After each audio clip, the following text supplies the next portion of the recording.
আসসালামু আলাইকুম, কেমন আছেন? আলহামদুলিল্লাহ আমরাও ভালো আছি। এই তো আজকে খুব সুন্দর রৌদ্র উঠেছে, কিন্তু রৌদ্রের মধ্যে বৃষ্টি হচ্ছে। তো আজকে আমি কি রান্না করব চলেন আপনাদের সাথে শেয়ার করছি। আজকে রান্না করব দেশি মুরগি, আলু দিয়ে ঝোল করব, মাখা মাখা ঝোল আর কি এরকম। তো এর জন্য আম্মু মুরগিগুলো যে সুন্দর করে কেটে দিয়েছে, তারপর হচ্ছে আলুগুলো কিউব কিউব করে কেটেছে। তো এই হচ্ছে মানে দেশি মুরগিটা সবারই পছন্দ, কারণ আবার বাচ্চারা অনেকেই খেতে চায় না, কারণ মাংসটা কম থাকে। কিন্তু আমার মানে আমাদের বাসায় আবার মোটামুটি সবাই পছন্দ করে খায়। তো এই যে ধুয়ে ক্লিন করে নিয়েছি। এখন এই মাংসটা রান্না করার জন্য যা যা মশলা লাগছে, এখানে রসুন বাটা, তারপর হচ্ছে মরিচ, আদা বাটা, জিরা বাটা, হলুদ, তারপর হচ্ছে মুরগির মশলা, তারপরে হচ্ছে ধনিয়া, মানে সব ইনগ্রেডিয়েন্টস নিয়েছি। খালি লবণটা আমি কষানোর সময় দিয়ে দিব।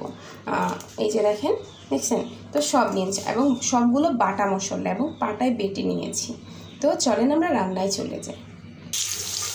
এই তো কড়াই আমি মানে পেঁয়াজগুলো দিয়ে একটু তেল দিয়ে ভালো করে এটা নেড়ে নিচ্ছি, কারণ পেস্টটা একটু নরম হইলে তারপর আমি এক এক করে মশলাগুলো অ্যাড করে দিই।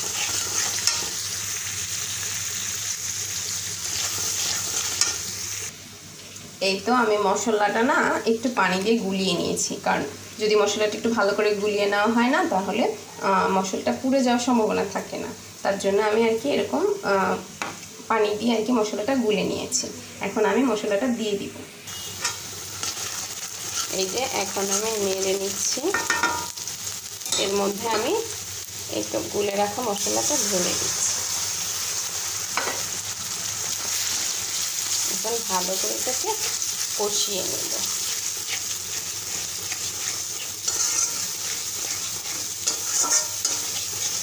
রান্নার মেন মানে সবচেয়ে গুরুত্বপূর্ণ জিনিসটা হচ্ছে আপনি মশলাটা কত সুন্দর করে কষাতে পারছেন, কারণ মশলাটা যত ভালো করে কষবে আপনার তরকারির টেস্টটাও তত হবে। কিন্তু খেয়াল রাখতে হবে যেন মশলাটা না পুড়ে যায়। এই যে এর মধ্যে আমি লবণটা দিতে ভুলে গেছি, এখন লবণটা দিয়ে এটাকে নাড়া করে দিচ্ছি।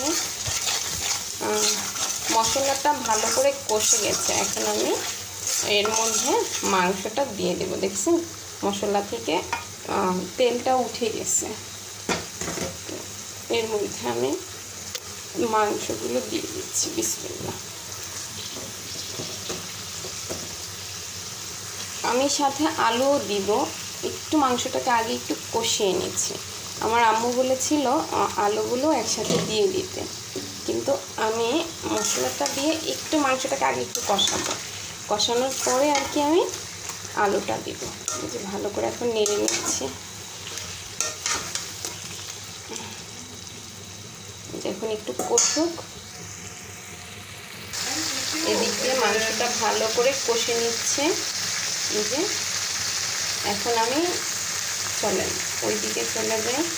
এই কিছু ডিম এনেছে, এগুলো একটু ভিজায় রাখছি যেন এগুলা ভালো করে ভিজে যায়।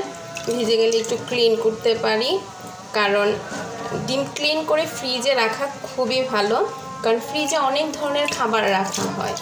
তার জন্য এই ডিমগুলো একটু ক্লিন করতে আর কি ভিজায় রাখছি, পরে এগুলো ধুয়ে আমি ফ্রিজে উঠাই ফেলবো। আর এদিক দিয়ে আজান করতেছে। আর আপনারাও বাসায় চেষ্টা করবেন ডিমগুলো এভাবে পানিতে ভিজিয়ে ক্লিন করে তারপর ফ্রিজে রাখতে, না হলে ডিমে কত জীবাণু থাকে। এই জীবাণুগুলো ফ্রিজে খাবারের মধ্যে গিয়ে অসুখ বিসুখ হতে পারে। তার জন্য সবার কাছে আমার রিকোয়েস্ট থাকবে, বাইরে থেকে ডিম কিনে আনার পরে এইভাবে পানিতে ভিজিয়ে রেখে কিছুক্ষণ পরে ভালো করে ক্লিন করে ফ্রিজে রাখবেন। এই যে আলুগুলো দিয়ে ফেলছি, এখন এটাকে ভালো করে নেড়ে দিয়ে দিচ্ছি একসাথে। এখন এটাকে ভালো করে নেড়ে নিচ্ছি। আলুটা মানে মাংসটা আগে একটু কষাইছি 2 মিনিট করে, পরে আলুটা দিয়ে দিচ্ছি। যে এখন একসাথে ভালো করে এটা কষানোর জন্য একটু হালকা পরিমাণে আমি পানি অ্যাড করে দেব। অল্প একটু পানি দিলাম, এটা ভালো করে এখন কষে যাবে। এই যে আমি ডিমগুলো ভালো করে ক্লিন করে ঝুড়িতে পানি ছড়াইতে দিছি, একটু পানিটা ছড়ানোর পরে ফ্রিজে রেখে দিব। এই যে দেখেন শাপলা, দেখছেন? আজকে শাপলাগুলো কেটে নিচ্ছে, আজকে শাপলা রান্না করা হবে। এটাকে মানে শাপলাটা ভাজি করা হবে, এরকম করে কেটে কেটে নিয়ে। শাপলা খেলে আর কি যাদের রক্তশূন্যতা তারা শাপলা ভাজি করে খেতে পারেন, রক্তশূন্যতা দূর হবে।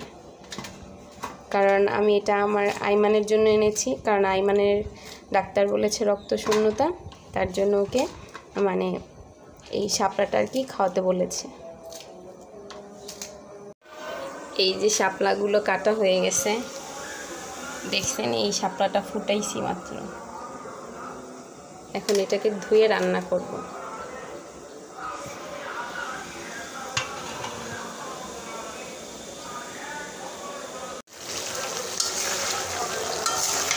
এই যে ভালো করে এটা কষায় নিচ্ছি, বুঝছেন?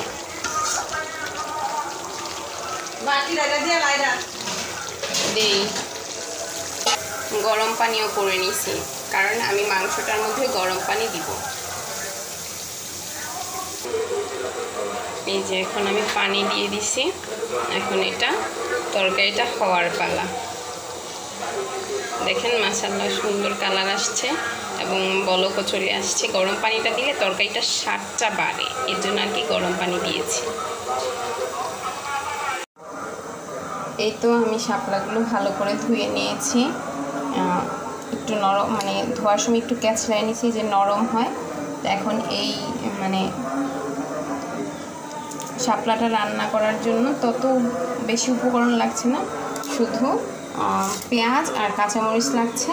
মানে এটা দিয়ে একদম আলু ভাজি যেভাবে করে ঠিক সেভাবেই আমি আর কি একবারে তেলের মধ্যে দিয়ে দিব, আলাদা করে আমি সিদ্ধ করতেছি না। তো চলেন কিভাবে রান্না করি আপনাদের সাথে শেয়ার করা যায়। এই তো কড়াইতে অল্প একটু তেল দিয়ে দিয়েছি, এখন পেঁয়াজ এবং হচ্ছে কাঁচামরিচগুলো আমি ফেলে দিই।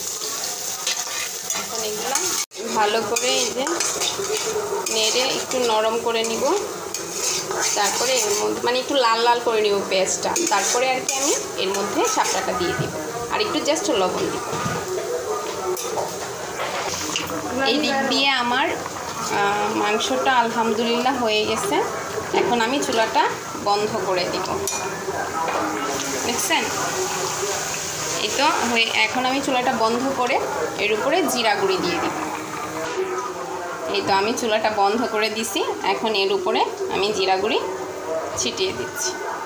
দেখেন মাশাআল্লাহ কালারটা কত সুন্দর আসছে। একটু ঝোল ঝোল রাখছি, কারণ মানে দেশি মুরগিটা একটু ঝোল খাওয়াই, ঝোল করে খেলে অনেক মজা লাগে, এর জন্য ঝোল রেখেছি। এই তো জিরার গুঁড়িগুলো দিয়ে ফেলছি, কালারটা কেমন সুন্দর আসছে না? পেঁয়াজগুলো একটু লাল লাল হয়ে গেছে, এখন আমি এর মধ্যে মানে শাপলাগুলো দিয়ে দিব।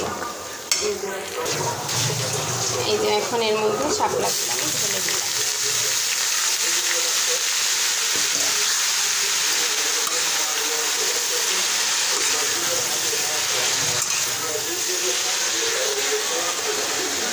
এই যে শাপলা থেকে দেখেন কি পরিমাণে পানি উঠছে।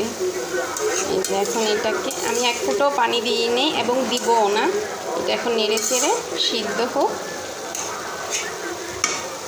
এই প্রথম আমি শাপলা রান্না করলাম, এর আগে কখনোই আমি শাপলা রান্না করিনি। দেখছেন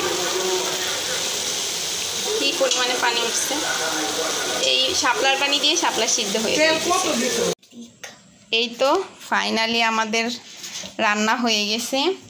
এখানে হচ্ছে দেশি মুরগির তরকারি, এখানে হচ্ছে শাপলা মানে শাপলা ভাজি আর ভাত।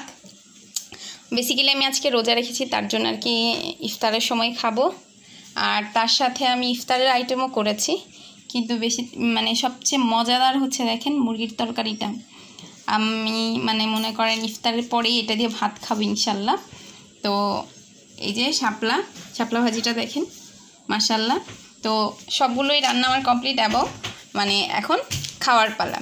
তো সবাই ভালো থাকবেন, বেশি বেশি আমার ভিডিওটা শেয়ার করে দিবেন এবং আমাকে সাবস্ক্রাইব করবেন, কারণ আপনাদের ভালোবাসায় আমি সামনে এগিয়ে যেতে পারবো। তো ভালো থাকবেন, আল্লাহ হাফেজ।